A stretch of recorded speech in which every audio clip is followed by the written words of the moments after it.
toxic masculinity. This is terrible.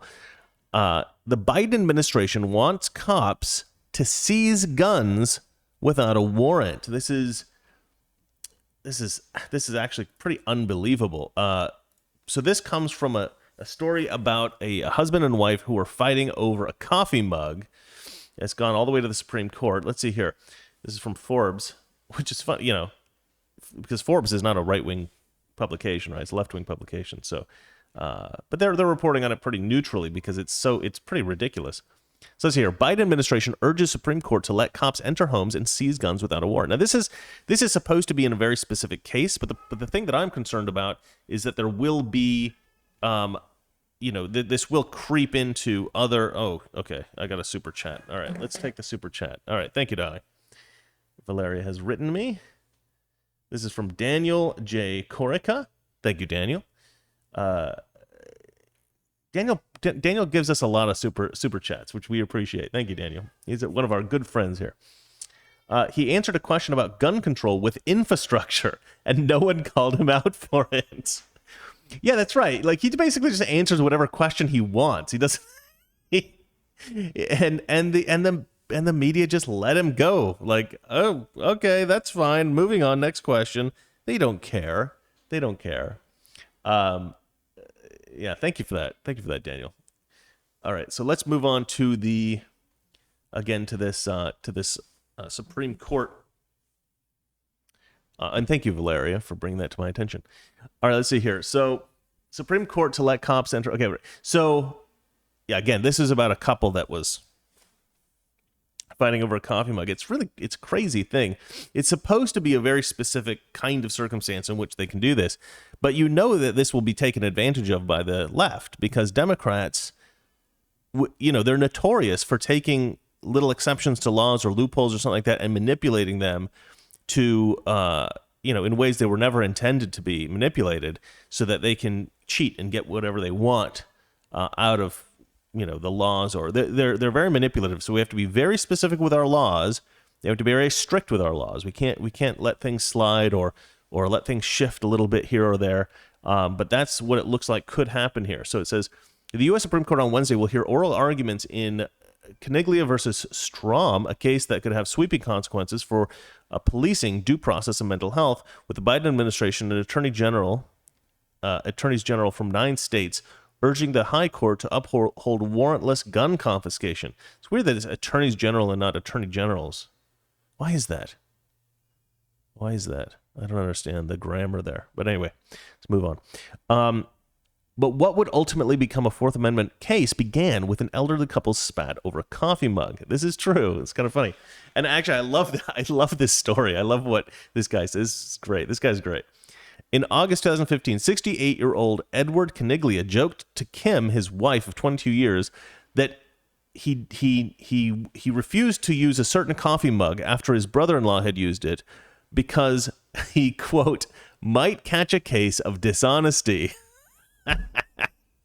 I like this guy. That quip quickly spiraled into an hour-long argument. Growing exhausted from the bickering, Edward stormed into his bedroom, grabbed an unloaded handgun, and put it on the kitchen table in front of his wife. With a flair for the dramatic, he then asked, "Why don't you just shoot me and get me out of my misery?" Which I also love. Perhaps unsurprisingly, the tactic backfired, and the two continued to argue. Eventually, Edward took a drive to cool off, but when he returned, their argument flared up once again. This time, Kim decided to leave the house to spend the night at a motel. The next day, Kim phoned home, no answer. Worried, she called the police in Cranston, Rhode Island, and asked them to perform a well check on her husband and escort her home. When they arrived, police spoke with Edward on the back deck. According to the incident report, he seemed normal, he was calm for the most part, and he even said he would never commit suicide. However, none of the officers, and they did take somewhat dramatic action, and we've seen this many, many times, right? Where there's like an old person, a wellness check is done, and then police take all of these dramatic actions that are totally unnecessary, totally unwarranted. I remember several years back, I mean, this may be like 10 years ago now, I don't know, but it was quite a while ago. There was some old man, the police came to check on him. He said he was fine, but the police wanted him to go to like a psychiatric check, and he wouldn't. He was like, no, piss off. And they tased him They tased him. And his wife was like, what the hell are you doing? What are you doing? He's obviously like, I was worried about him and I didn't want you to come and tase him, but there is a problem. There's this idea that police in America are racist, and that's why there are occasionally, incidents where police abuse their power. But this is from a very specific perspective, right? This is the perspective of people who already have it in their heads that police are racist. And then if police abuse their power in any way against, say, like a black person, those people who have that perspective already in mind think, oh, this is because they're racist, right? There's no, let's see what they've done. Let's consider whether or not it's because they're racist and then apply that accusation. It's just, that's the assumption. And so when abuse of power is levied by a cop, then it is assumed to be racism. But the truth is, we don't have a problem with cops and racism in America. We have a problem with cops and a-holism, right? So there are some cops that are a-holes, all right? That's true in every profession. One of my best friends is a cop, and I have talked to him many times about this, and he's like, yeah, some cops are a-holes, and they probably shouldn't be cops, right?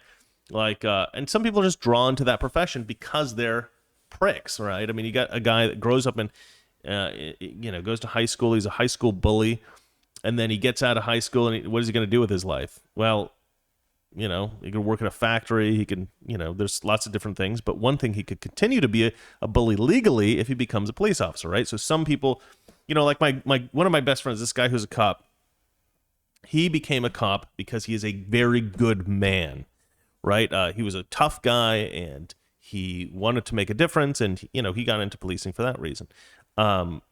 But that's not every cop. A lot of cops are like my friend. A lot of cops are a-holes, right? And so maybe we should weed those guys out instead of trying to get cops to, take critical race theory training and stuff like that, because it's not going to be effective, right? If you tell a bunch of cops you got to stop being racist and they're not racist, it's actually not going to modify their behavior. But if you tell a bunch of cops to stop being a-holes and they are in fact horrible people, maybe something can be done there. Maybe some progress can be made. So that's been my position for like a very long time, and this is another instance of this, it appears.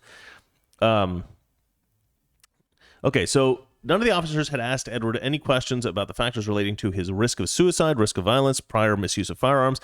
Edward had no criminal record or no history of violence or self-harm. In fact, one of the officers later admitted that he didn't consult any specific psychological or psychiatric criteria or medical professionals for the decisions that day. And so we'll see what the decisions are now. Still, police were convinced that Edward could hurt himself and insisted that he head to a local hospital for psychiatric evaluation. It's always when police are convinced you're going to hurt yourself that things start to go awry. Let's see here. Because, this is just a power move, right? Everything seems to indicate that you're fine, but we're going to demand that you go seek a psychiatric evaluation anyway, despite the fact that you're perfectly fine. Why? Piss off. Cops should not have that right to demand somebody take a psychological evaluation if there's no good reason for it. I suppose if it does look like they are committing self-harm some way, right? They're bleeding or something like that. They've been messing themselves up in some way, or they've been sitting in the garage with the gas on. Okay, yeah, send them a psychological evaluation. Maybe they should have the right to force them then. But just generally, when somebody doesn't appear to have any problem, what the hell is that? Compounding the dishonesty. Oh, sorry. Still, police were convinced that he could hurt himself and he should go get a psychiatric evaluation. After refusing and insisting that his mental health wasn't any of their business, which is correct, Edward agreed only after police falsely promised that they would not seize his guns while he was gone. Compounding the dishonesty, police then told Kim, his wife, that Edward had consented to the confiscation. Believing the seizures were approved by her husband, Kim led the officers to the handguns that the couple owned, which were promptly seized. Even though Edward was immediately discharged from the hospital, police only returned the firearms after he filed a civil rights lawsuit against them. Critically, when the police seized the guns, they didn't claim that it was an emergency or to prevent any imminent danger. Instead, the officers argued that their actions were a form of community caretaking, a narrow exception to the Fourth Amendment's warrant requirement. So you don't have to have a warrant if you're acting for community caretaking, apparently. But community caretaking is only for impounding cars that are dead in the middle of the road. That's really the only reason that was established. Let's see here. First created by the Supreme Court nearly 50 years ago, the community caretaking exception was designed for cases involving impounded cars and highway safety on the grounds that police are often called to car accidents to remove nuisances like inoperable vehicles on public roads. Both a district and appellate court upheld the seizures as reasonable. So some of these lower courts are saying that despite the fact that this law was designed specifically, very specifically for cars that are dead in the middle of the road and could pose a public hazard, they've actually ruled that cops can actually just go into your house and take your guns. That's a perfectly fine interpretation of that law. No, it is not. No, it is not. And I certainly hope that the Supreme Court rules against this.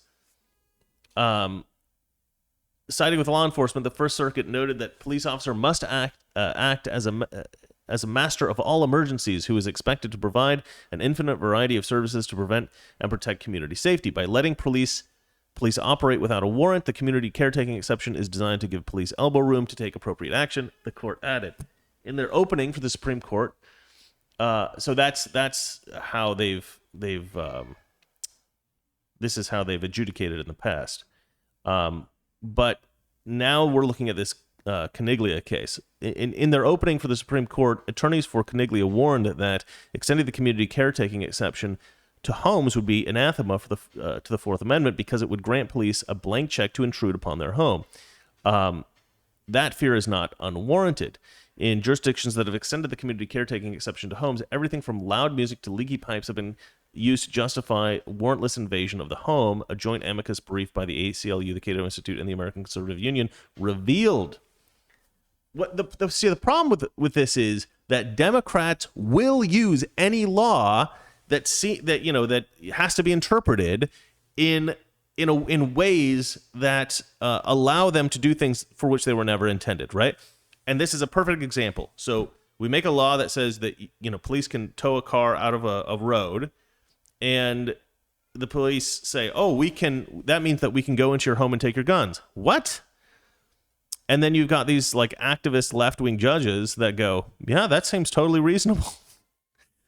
I assume they're left-wing judges. Maybe they're Republicans, but if they are, they're terrible Republicans, because republicanism is about liberty and freedom. Let's see here. So now this is where we get to the Joe Biden stuff, because Joe Biden's administration is going up against, this is trying to encourage the court to rule in a way that allows the police to do this sort of thing. And this is terrifying, because if police can go in and just take your guns because, for community, what's it called? Whatever, community caretaking,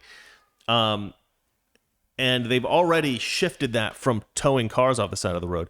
Who's to say they're not going to eventually say that a Democrat politician can simply determine that everyone in the state is in danger of self-harm or harming others because they own a gun, and therefore, through this community caretaking exception, all guns in the state could be seized?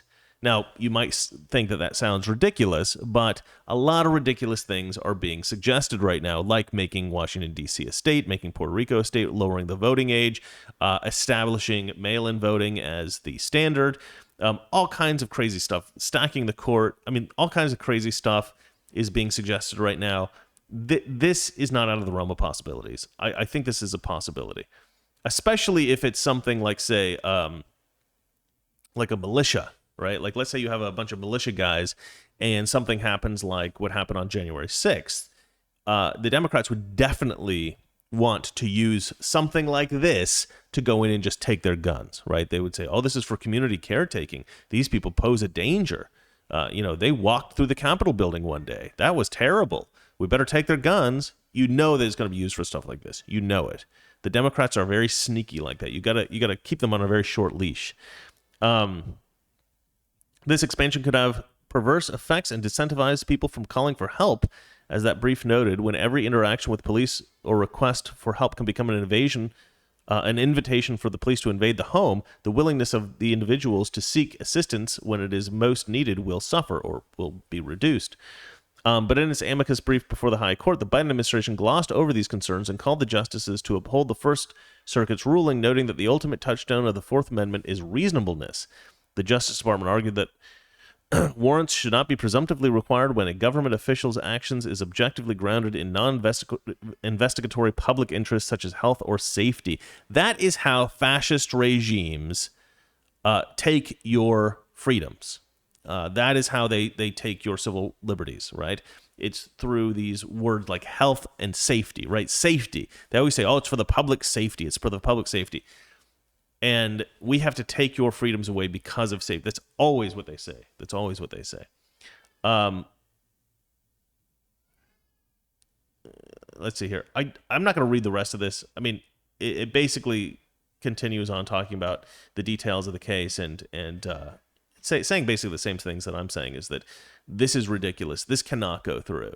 If this goes through, I have a lot of concerns about the Supreme Court. But I don't think that it will. I think that we're okay. Let's see here. Oh, man, I can't get back to my thing. All right, so I think it's time to move on to the next story. What do you guys think? I get very annoyed with these things, then I want to shift. I want to shift a little bit. Let's see. Is the next story amusing? Oh, hold on. Yeah, I'm looking at the wrong thing here.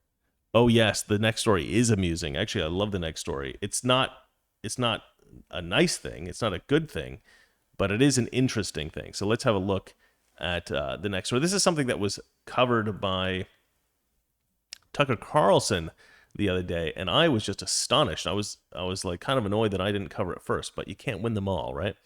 Let's see here. So 2 racist senators refuse to confirm white Biden nominees. If Biden nominates you and you're white, well, they're not going to vote for you because you're white. This is about as racist as a thing as I could possibly imagine. This is just pure racism, pure and simple. 2 Asian women will not vote for white people because they're white. That's insane. So let's see here. Now, they have made a compromise, apparently. So here's the original story. Democrat Tammy Duckworth, one of the most idiotic... I mean, I hate to say just look at her, but just look at her. I mean... Toxic Masculinity. Weekdays, 9 p.m. Eastern, 6 p.m. Pacific.